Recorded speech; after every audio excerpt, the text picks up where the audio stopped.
हाँ तो दोस्तों आपका अपना YouTube चैनल B1 भोजपुरी में स्वागत है। तो दोस्तों इस वीडियो में आप सभी को भोजपुरी की ताज़ा खबर बताने वाले हैं। तो दोस्तों इस वीडियो को पूरा देखिएगा तभी आप सभी को बात समझ में आएगा। हाँ दोस्तों अगर आप लोग अभी तक YouTube चैनल को सब्सक्राइब नहीं किए तो सब्सक्राइब कर दे और चलिए आज का ताज़ा खबर स्टार्ट करते हैं। तो दोस्तों सबसे पहली खबर निकल के आ रही है भोजपुरी के ट्रेंडिंग स्टार खेसारी लाल यादव का सैड सॉन्ग शादी होता जान के सिंह का रिकॉर्डिंग के यूट्यूब चैनल से रिलीज किया जाएगा। जी हाँ दोस्तों आज सुबह 5:45 पे इस गाने को रिलीज किया जाएगा। इस गाने में यामिनी सिंह और खेसारी लाल यादव नजर आने वाले हैं। तो दोस्तों अगली खबर निकल के आ रही है नेहा राज जी की तरफ से, जिसका गाना मुँह आदा नट्टी दाब के, इस गाने में आप सभी को माही श्रीवास्तव नजर आने वाली है।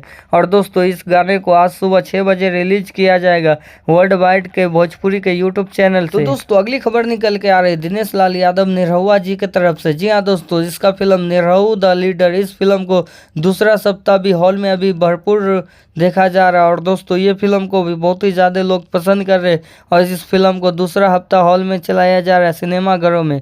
तो दोस्तों अगर आप लोग अभी नहीं देखे तो इस फिल्म को जाके देखें। तो दोस्तों आप सभी को बता देते हैं कि यश राज जी और रियाज जो यश राज जी के फिल्म के शूटिंग से एक फोटो रिलीज किया गया, मतलब एक पोस्टर निकल के आ रहा है जो कि आप सभी को स्क्रीन पे दिखाई देता है। ये फिल्म आप सभी के बीच बहुत ही जल्द इसका ट्रेलर रिलीज होने वाला है। तो दोस्तों अगली खबर निकल के आ रही है भोजपुरी के पावर स्टार पवन सिंह के साथ देख सकते हो एक लड़की है जो नया कोई मॉडल है और इस का गाना बहुत ही जल्द आप सभी के बीच पावर स्टार पवन सिंह का गाना आने वाला है। दोस्तों 1 से 2 दिन में इस गाने का शूटिंग कंप्लीट हो गया और ये आप सभी के बीच 1 से 2 दिन में आ जाएगा। तो दोस्तों आज की ताज़ा खबर यहीं पे समाप्त होता। अगर दोस्तों ये वीडियो आप सभी को पसंद आता है तो वीडियो को लाइक करें, नीचे कमेंट करें, शेयर करें दोस्तों में और चैनल को सब्सक्राइब करके बेल आइकन पे ऑल पे क्लिक कर दे। धन्यवाद।